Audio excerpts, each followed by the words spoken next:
Hola, somos el grupo número 5 con el tema del virus de VIH. Quien les habla, Andrea Mero.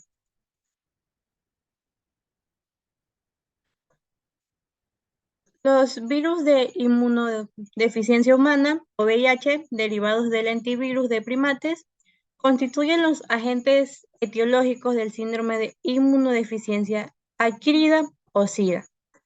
La enfermedad fue descrita originalmente en 1981 y se aisló al VIH-1 a finales de 1983.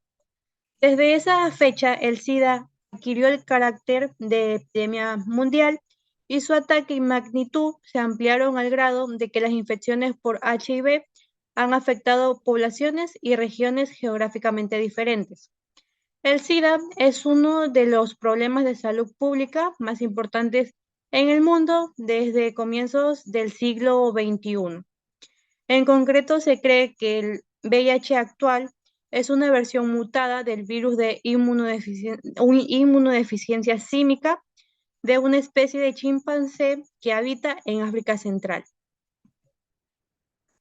En cuanto a su estructura y composición, el HIV es un virus de la familia Retroviridae, miembro del género lentivirus, formado por una envoltura membranosa que contiene una cápside proteica.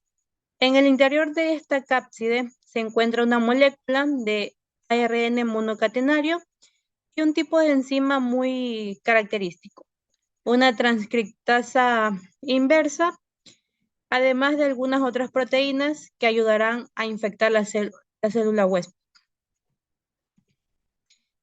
La característica morfológica peculiar del VIH es poseer un nucleoide cilíndrico del virión maduro. Los virus de la inmunodeficiencia humana infectan principalmente a los linfocitos TCD4, aunque también pueden infectar otras células como los macrófagos o la microglia cerebral. Clasificación. Bueno, hay dos tipos de VIH. Estos se llaman VIH-1 y VIH-2. Aunque sus nombres son bastante similares, estos son en realidad dos tipos distintos de virus. A nivel genético, el VIH-2 tiene una diferencia de más del 55% que el VIH-1. En general, el VIH-1 es el tipo predominante de VIH en todo el mundo. Se estima que el 95% de las personas que viven con VIH tienen VIH-1.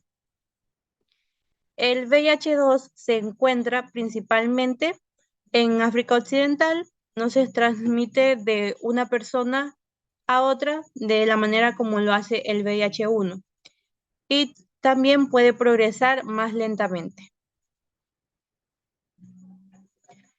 Los virus VIH-1 se pueden clasificar en 4 grupos diferentes. Estos son el grupo M,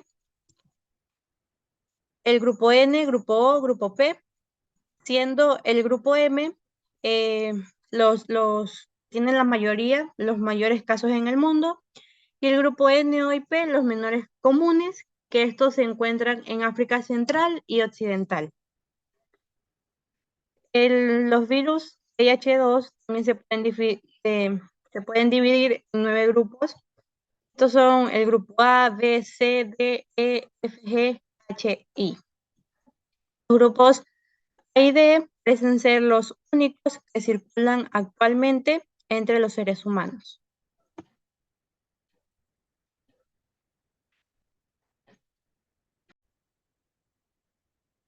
Origen del SIDA. El VIH de seres humanos fue producto del cruzamiento del virus en simios en algunas zonas rurales de África, a través de infecciones de algunas especies, tal vez fue por contacto directo de personas con sangre ya infectada. Los análisis de evolución de secuencias sitúan en el año de 1930 por el virus de inmunodeficiencia en simios a las personas, la cual está de origen al VIH-1 del grupo E. Es probable que las transmisiones se produjeran repetidas a través de decenios, es decir, de 10 años, pero a mediados del siglo anterior, los cambios sociales y económicos generaron circunstancias que permitieron la expansión en el establecimiento definitivo en seres humanos y en el ataque de infecciones por virus en proporciones epidémicas. Epidemiología. Propagación mundial del SIDA. El SIDA es una enfermedad transmitida por contactos heterosexuales y se observa una gran cifra igual de ataque en hombres y mujeres. En los últimos 10 años del siglo XX se ha estimulado la migración de pobladores de zonas rurales a centros urbanos, junto con el desplazamiento internacional de personas infectadas.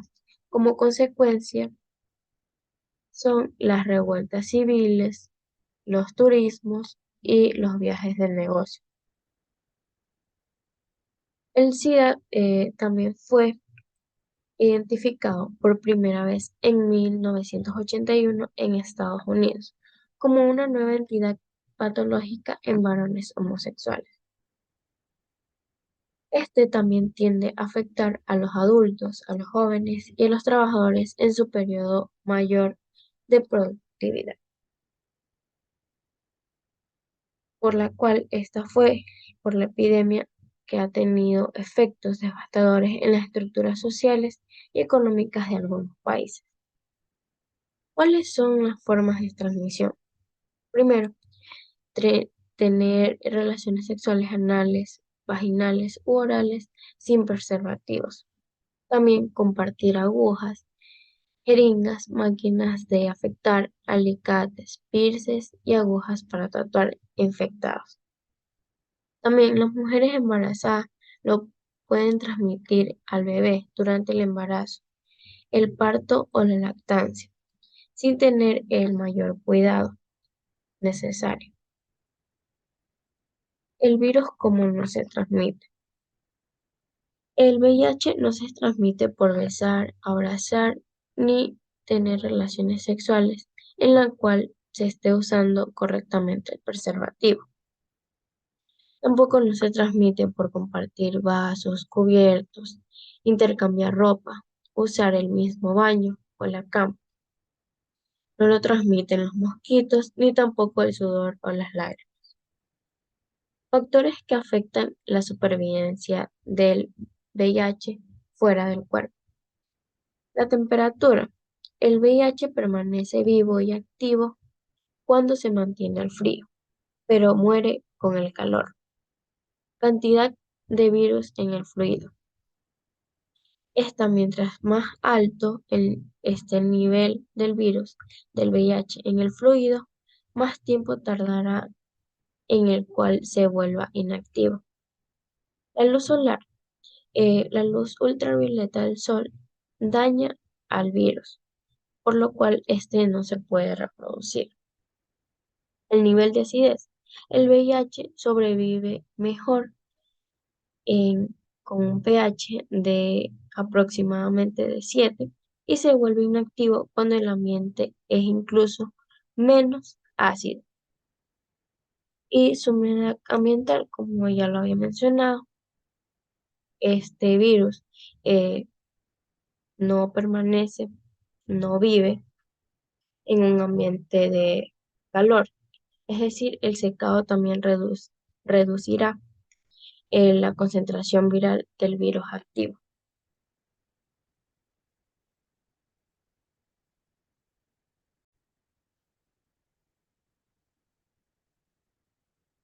Bueno, diagnóstico por laboratorio. Este se puede hacer de tres maneras. Uno es con el aislamiento del virus, la cuantificación serológica de anticuerpos y la detección de ácidos nucleicos o antígenos del virus.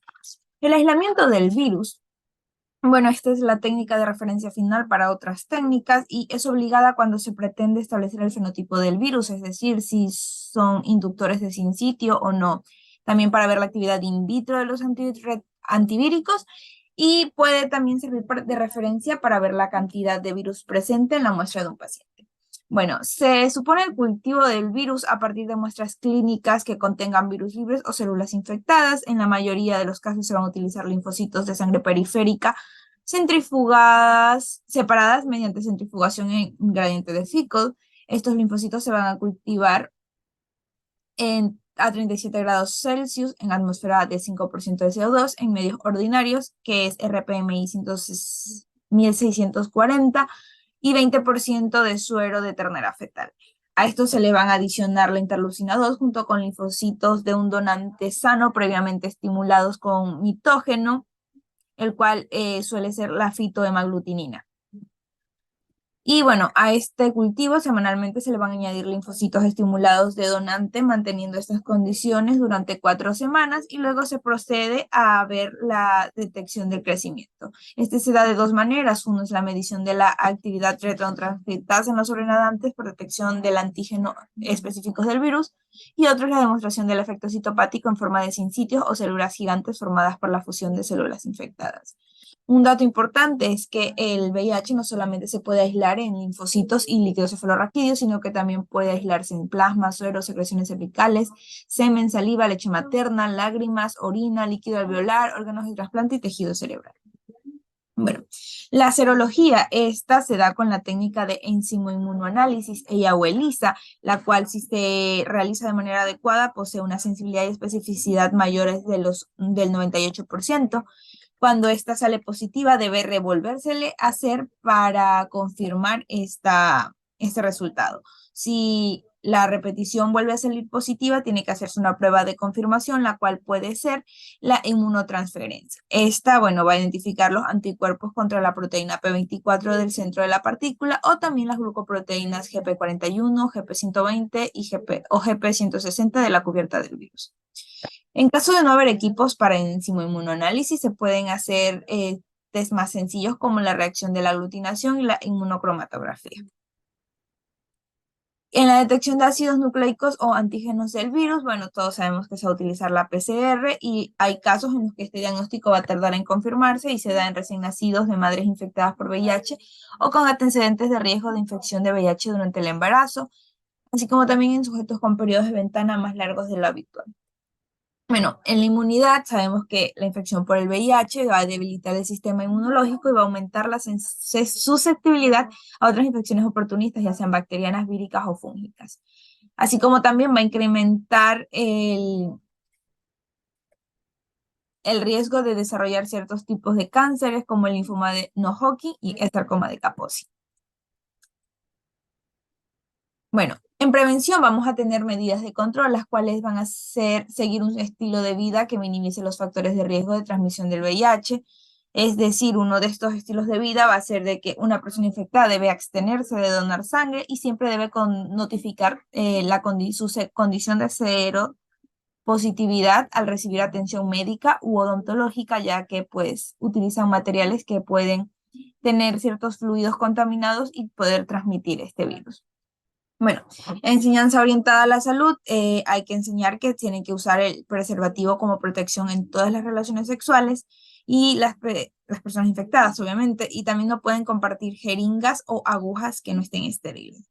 Las mujeres que estén como en riesgo o con cierta duda de infección, por decirlo así, deberán solicitar la identificación de anticuerpos antes de embarazarse. Y las mujeres que ya están infectadas, que ya se embarazaron y tuvieron hijos, se van a abstener de amamantar para aminorar el riesgo de transmisión al bebé. En tratamiento y control tenemos los antivirales, los cuales hay 4 tipos, que son los inhibidores de la proteasa, de fusión, de la penetración y los de la integrasa. Estos tienen que usarse en combinación pues, al momento de dárselo como tratamiento al paciente, ya que si se los combina se suprime la replicación viral. Y según la literatura de investigaciones, si un solo antirretroviral puede llevar a la aparición de mutantes farmacoresistentes. Cabe recalcar que los antivirales son simplemente tratamientos para alargar la vida, pero no son una cura para este virus. Las vacunas, bueno, hasta el año 2009, todas las vacunas que estaban siendo evaluadas contra el VIH resultaron ser ineficaces. Y bueno, no, hasta el momento no existe, ya que es de difícil estudio porque falta un modelo animal adecuado para la investigación de la vacuna, ya que, bueno, el animal que es susceptible al virus es el chimpancé, pero él no desarrolla una inmunodeficiencia como los humanos. Gracias.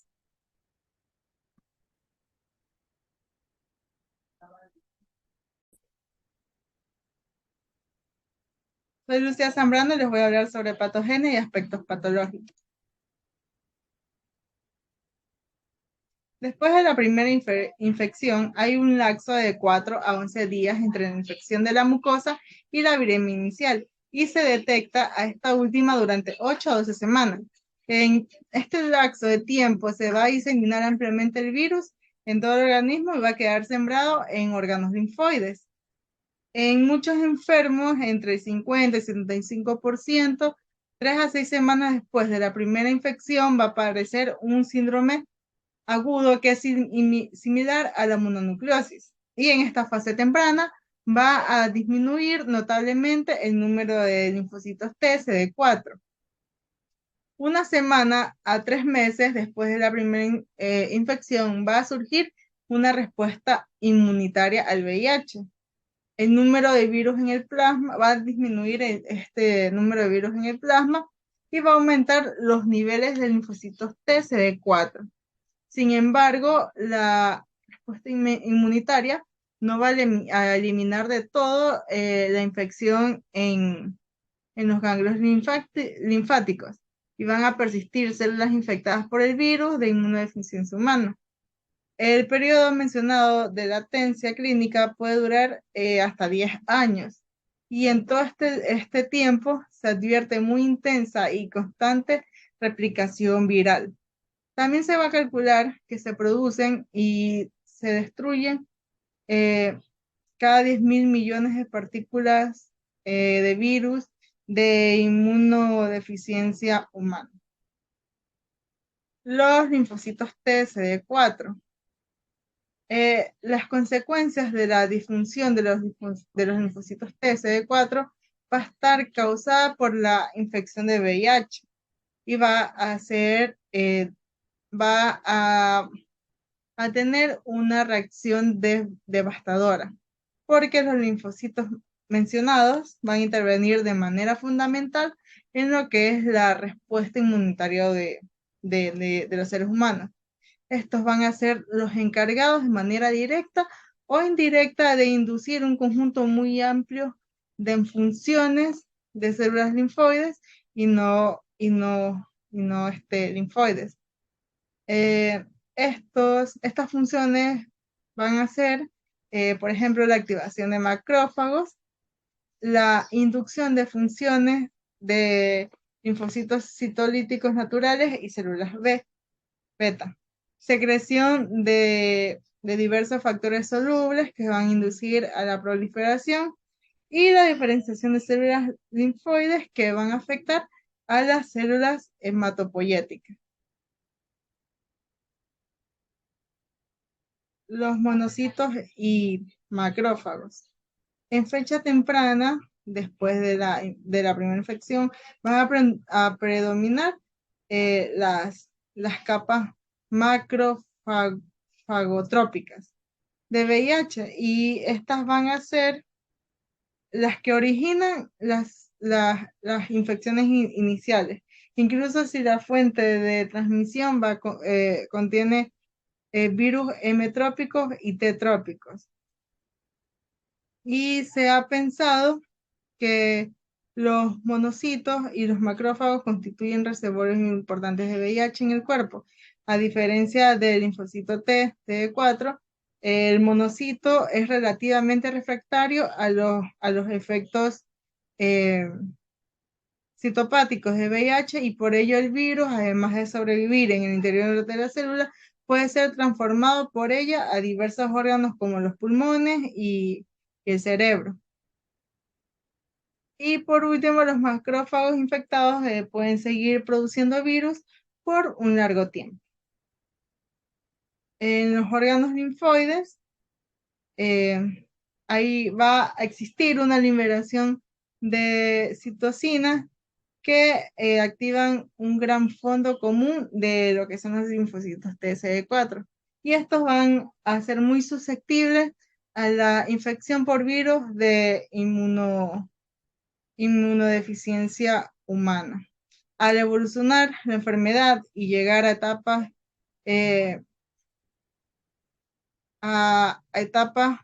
finales, se va a alterar la arquitectura y de los ganglios antes mencionados. Las células del sistema nervioso, los tipos predominantes de estas células en el cerebro que son infectadas por el VIH son los monocitos y los macrófagos. El virus puede penetrar en el parénquima cerebral, valiéndose de monocitos infectados que van a liberar citocinas que van a ser tóxicas para las neuronas, así como también como factores quimiotácticos. Y esto va a desencadenar infiltración al encéfalo de células inflamatorias y esto rara vez aparece VIH en las neuronas, los oligodendrocitos y los astrocitos. Y las coinfecciones virales, los efectos lesivos del VIH en el sistema inmunitario hace que los enfermos queden vulnerables a muchos tipos de infecciones. La OMS señala que la infección por VIH va a aumentar incluso 20 veces en el peligro de contraer tuberculosis. De los 9 millones de casos de tuberculosis a nivel mundial, en el año 2007 se calcula que el 15% aparecieron en personas que están infectadas por el virus de la inmunodeficiencia humana. Manifestaciones clínicas. Los síntomas y signos de la infección aguda por VIH van a ser inespecíficos e incluyen fatiga, erupciones en la piel, cefalea, náusea y sudoración nocturna. El SIDA se caracteriza por depresión notable del sistema inmunitario y la aparición de diversas infecciones graves por oportunistas o neoplasias poco comunes. En que es particular lo que es el sarcoma de Kaposi. Las manifestaciones más graves en adultos suelen ser antecedidas de un pródromo, es decir, diarrea y deterioro, que va a incluir fatiga, malestar general, adelgazamiento, falta de aire, diarrea crónica, zonas blancas en la lengua, linfadenopatía, y una causa importante de debilidad son las manifestaciones patológicas en las vías gastrointestinales, desde el esófago hasta el colon. Sin tratamiento, el intervalo entre la infección primaria por VIH y las primeras manifestaciones de la enfermedad clínica suelen ser largos en los adultos y es de 8 a 10 años. El sujeto fallece en unos 10 años, probablemente. Y por último, el SIDA en niños, la respuesta en neonatos infectados van a ser distintas de las que se observan en adultos infectados por este virus. El comienzo del SIDA en niños, esta enfermedad va a ser adquirida de su madre infectada y suele incluir síntomas clínicos a los 2 años de vida. 2 años más tarde, el pequeño el niño va a fallecer. El neonato es particularmente susceptible a los efectos devastadores del VIH. Para la fecha de la infección primaria no se ha desarrollado su sistema inmunitario. Las manifestaciones clínicas pueden incluir neumonitis intersticial, linfoides, neumonía, candidosis grave de la boca, encefalopatía, confusión, linfadenopatía generalizada, sepsis bacteriana, hepatosplenomegalia, diarrea y retraso del crecimiento. Muchas gracias.